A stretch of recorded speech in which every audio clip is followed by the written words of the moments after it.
I don't know about that, Joe. All right, man. Y'all put y'all hands together, baby. Y'all clap it up, man. y'all. March Laughness, baby. We're here at Taste of New York. We're in the house. My main man. Spit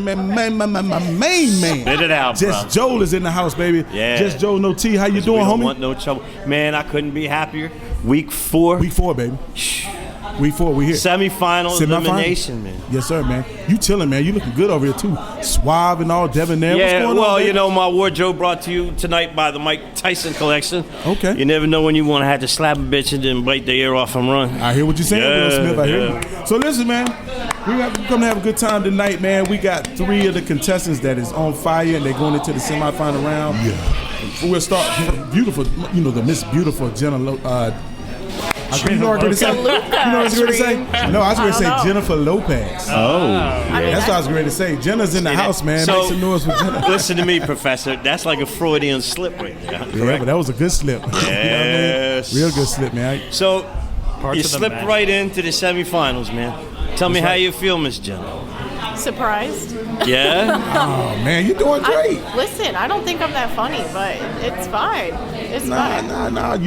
Obviously, you're doing pretty good. You made it this far, and you're doing pretty good. I mean, I don't know about the rest of the people who's here, but I mean, obviously, if you made it this far, you're doing pretty good. Somebody thinks something of you. Absolutely. And that's the crowd, man, because that's like the 3 things we judge on. It's probably just Joel. Like, he's probably like. Oh, You think that's what it is? Yeah. Like I got the fix, He's like throwing right? in some extra points on my Yeah. sheet or something. It's not like that, man. Well, I mean, you know, joining Jenna here at the table, we also have my main man, Darnell Jackson. What's going on, baby? Glasses? What's up? How you What's doing? up? And also, Tom Levy is in the house, man. What's going on with you, homie? Yes, sir. How are you doing tonight, Dream? That's what's up, baby. Good to see y'all, man. I'm gonna start with you, too. Darnell, man. Listen, man. Look, it's time to bring the fire, man. What you got for us? Listen, man. Listen. That's all I'm telling you all right now. All the contestants, don't get caught with your pants down. That's all. Oh boy. Don't get It caught. depends. I don't know how to take that, man. Don't But I'm get gonna let that go. Don't Yeah, Don't get caught with your pants down, baby. Don't sleep on him. So Don't Tom- sleep on him. So, Tom, man, when you hear a statement like that, coming from a man of that stature, Yes. what is your take on that, bro? It takes me back to my prison days. I used to be a CO too, so Yeah. You remember that episode of Chico Loco's Relationships? They talked about nicknames. They made 174. Well, listen, I man. can walk a yellow line as good as anybody else. Well, look, I want to deal with the elephant. One person gets that. All right. No, that's good. Now, I want to deal with the elephant in the room, and it's not me. But I is want to deal me. with the elephant in the room. I'm going to go ahead and start with Tom and work my way back around. So, what did you think of the notorious slap at the Oscars? I didn't see it live. I had to. Somebody put up a picture of it on Facebook, and then I had to look up what just happened. And you know, as a comedian, I was bothered by it. I mean, I get why he defended his wife, but I just don't want it to be open season to comedians every time we say something that's might be out of line. Yeah, I feel you, man. Darnell, what's your take on it, man? if a joker hit me like that while I'm telling a joke, he gonna find out that the cardinal rule that I was raised by: if you hit me, I'm gonna hit you back. Yeah. That's it. You know what I'm saying? That's it. What's your take on that, Jenna? Oh, I'm the minority in this group, obviously. As a woman, like, you don't mess with a girl's hair. Like, you don't talk about that. Like, you can cross a lot of lines, but if a woman is losing her hair, especially to some sort of disease or health issue, that's a line you do not cross. Like, I know if I lost my hair, you'd be visiting me at some sort of facility or something because believe you. I'm not doing it. No Not one doing gives it. a I shit look that I'm like losing my a hair. thumb. I've used that filter. It's not good, so. So with that said, I'm gonna ask this question to you guys, and I know, like with Jenna, she's just starting out, but still, I think the question can go to any comedian, regardless of where you started. You know what I mean? Like from the comedian standpoint, though. So how do you feel? Because here's the thing. You may tell a joke or say something that you may not feel has crossed the line, but it may have crossed the line to someone in the audience. So how do you, as a comedian, how would you feel if you were being approached based on something that you said and that someone didn't take it like that? How would you feel in that aspect? I mean, it's the same thing that I would do in my classroom. I've said things that, have apparently been insensitive in one way or another, and I apologize and say, look, like, I didn't realize, I didn't know that was going to affect you the way that it did, and, give me some resources. I'll read up on this shit. Like, I don't care. Like, I will learn. And, you know, I think that's really important. You know, we all have to be willing to grow and learn new things and hear people's perspectives. So, That's good. Yeah. That's good.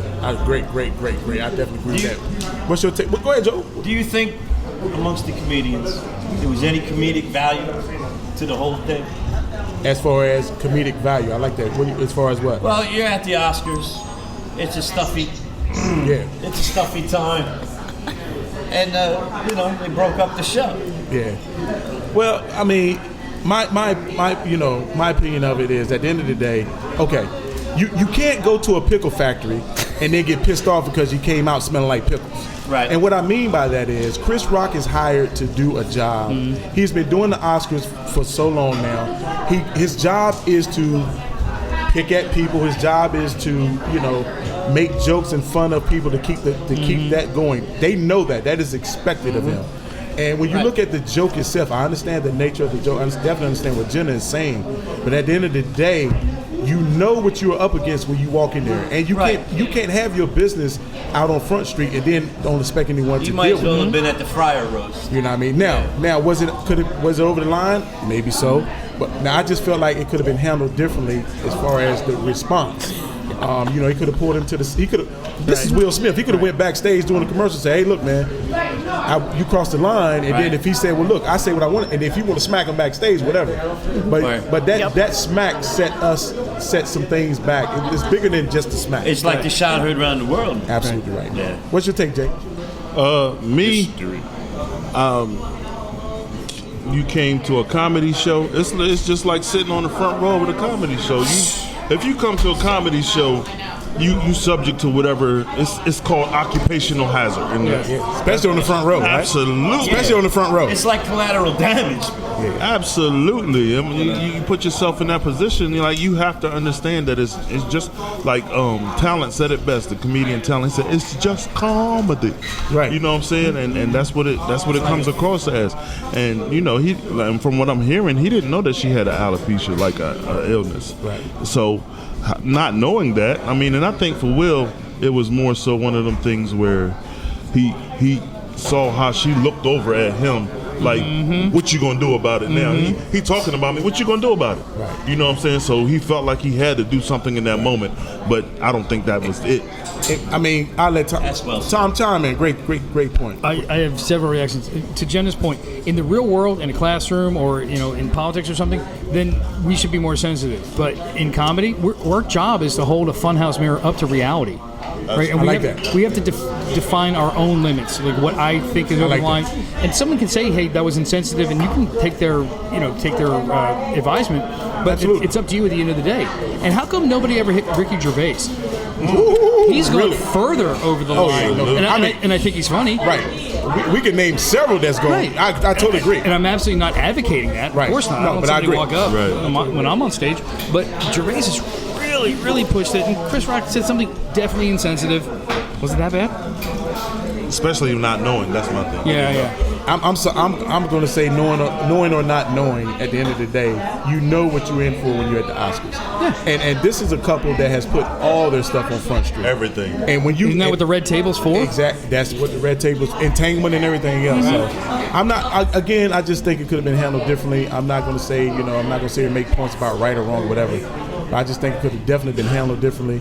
But kudos to both of those guys for stepping up and apologizing to each other, man. They did. I don't know. I heard the Chris Rock apology was not actually from him.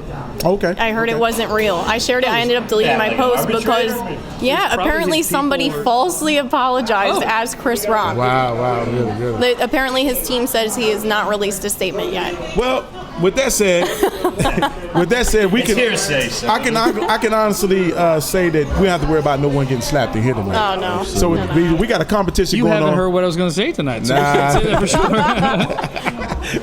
we got a great competition going on here, man. Taste of New York, man. Smyrna, Delaware, and March Laughter, man. We got 3 great contestants. They've been doing an awesome job. Can't wait to hear you guys tonight. You know what I mean? You know what time it is, man. You got to step it up. You got to take it to a whole nother level. And looking forward to hearing each and every one of you, man. Absolutely. Tom Levy, my man, Darnell Glasses, Jackson Jenner's in the house. My man, Just Joe, no T, baby. This is Showtime Showcase with your boy Dream. But before we sign off, Just Joe got something for y'all, man. Talk to The him. truth of the matter is, Come on, baby. it's the semifinals, Come on, baby. Yes, sir. and his elimination's coming on tonight. Yeah. But Explorer, the in true fashion, man, you're all winners and champions to us. Everybody gets a trophy. You know I'm not gonna be able to fit that over my big head. Why would you- Thank you. Put it around your wrist. You notice I put barbecue sauce in yours. There you go, right, man. Listen, man, this is just our way of just saying, man, you guys, regardless of where the standings are at, you guys are all champions in our book. Yeah. Anybody that takes the time to get out on that stage, man, You the that's champ. big time, man. So without further ado, man, this Showtime Showcase with your boy Dream, my man, Just Joe, no T, baby. no And we trouble. are out of here. That's what's up.